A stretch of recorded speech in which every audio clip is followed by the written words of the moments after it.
Since we were little, we've been thrown on one team after another. Soccer teams, project teams, work teams, you name it. And even though we have lots of experience being on teams, the only advice we've ever been given about how to be a good teammate is to play nice and everything will work out. But what if it doesn't? What if people spend more time politicking and posturing?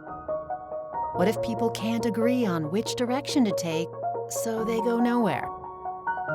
What if everyone is just looking out for themselves? Turns out, there's more to good teamwork than just playing nice.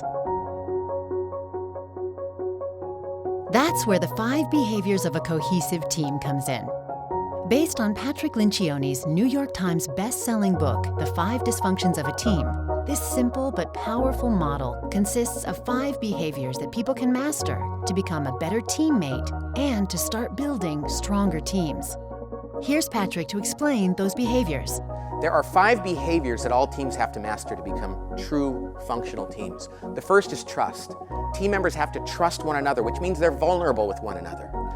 Vulnerability, which I think is one of the most important characteristics any human being can embrace in life, is nothing but admitting who you are as a person. It means they're capable of being completely honest and human with one another. That's important because it enables them to embrace the second behavior, which is conflict. Yes, conflict.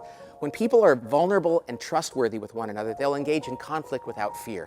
They'll debate issues, and they'll be totally upfront with one another. As a result of that, they'll be able to embrace the third behavior, which is commitment.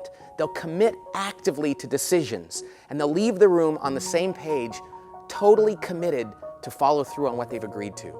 That commitment will give them the courage to hold each other accountable, knowing that they're doing nothing but reminding each other about what they've intended to do from the beginning. And that accountability will ensure that they get results, that they're focused on the collective results of the team and not their individual needs. So it starts with trust, it goes to conflict, commitment, accountability, and ultimately, results. That's it. Now, ironically, it's not that complicated to build a team.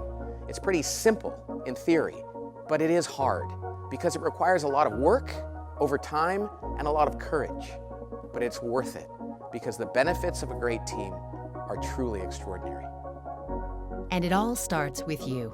Teams are made up of individuals after all, and every individual has a part to play in making them stronger and more cohesive. It's how we get back to those teams that were fun and fulfilling, and we couldn't wait to be a part of.